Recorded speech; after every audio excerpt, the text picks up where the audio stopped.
है मथुरा और आप देख रहे हैं मथुरा समाचार एक्सप्रेस।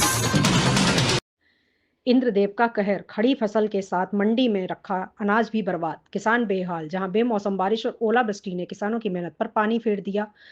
खेतों में खड़ी फसल हो या मंडी में रखी तैयार उपज, इंद्रदेव का कहर हर तरफ दिखाई दे रहा है। कोसी कला में शुक्रवार की शाम अचानक बेमौसम ने करवट बदली और तेज बारिश के साथ हुई ओलावृष्टि ने किसानों को झकझोर कर रख दिया। खेतों में लहलहा रही फसल जहां पूरी तरह बर्बाद हो गई, वहीं अनाज मंडी में बिक्री के लिए लाई गई फसल भी इस कहर से नहीं बच सकी। मंडी में गेहूं की बोरियां लोड हो रही थी। किसान अपनी मेहनत का फल बेचने ही वाले थे, लेकिन अचानक आई तेज बारिश और ओलों ने सब कुछ तबाह कर दिया। किसानों को अपनी आंखों के सामने फसल बर्बाद होती देखना पड़ा, लेकिन वे कुछ भी नहीं कर सके।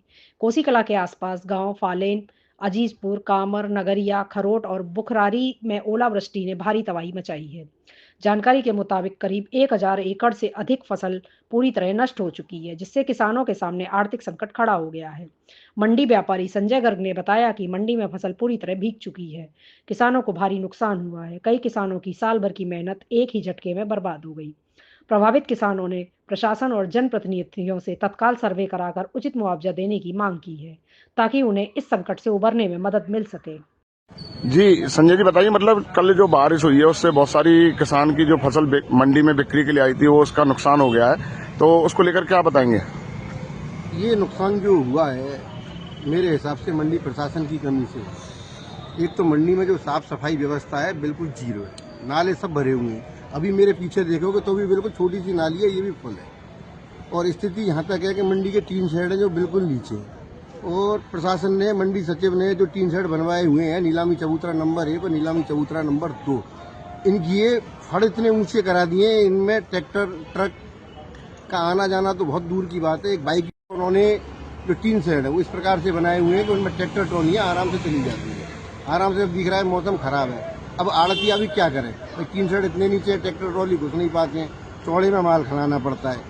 तो इस स्थिति को देखते हुए मैं तो यही कहूंगा कि भाई ये जो कुछ नुकसान हुआ है, भाई परमात्मा ने जो नुकसान किया है वो तो किया ही है, परंतु हमारे शासन प्रशासन का भी पूरा सहयोग रहा है इस नुकसान को कराने में। शासन प्रशासन का कैसे सहयोग रहा है, इसमें कुछ कहेंगे? सहयोग तो कोई किसी प्रकार का रहा ही नहीं है। देखो अभी भी पूरी मंडी में जगह जगह पानी भरे हुए हैं, किसानों को माल खिलाने में बड़ी असुविधा हो रही है। आज भी मौसम पूरा खराब है, कहीं भी माल खिलाने की व्यवस्था नहीं है। लोगों ने जैसे तैसे करके नीलामी चबूतरा नंबर 1, नीलामी चबूतरा नंबर 2 पे मतलब लेबर लगा के जैसे तैसे माल को खलवाया है। जबकि अगर ये नीलामी चबूतरा नंबर 1 और नंबर 2 पे अगर ये रैंप बनाए दिए जाते तो कम से कम ट्रैक्टर ट्रॉलियां इसमें भीतर चली जाती तो माल सुरक्षित हो जाता। पर इस प्रकार की सुविधा कई बार हमने लिखित दिया है, पर कोई कार्रवाई मंडी सचिव द्वारा की नहीं जाती।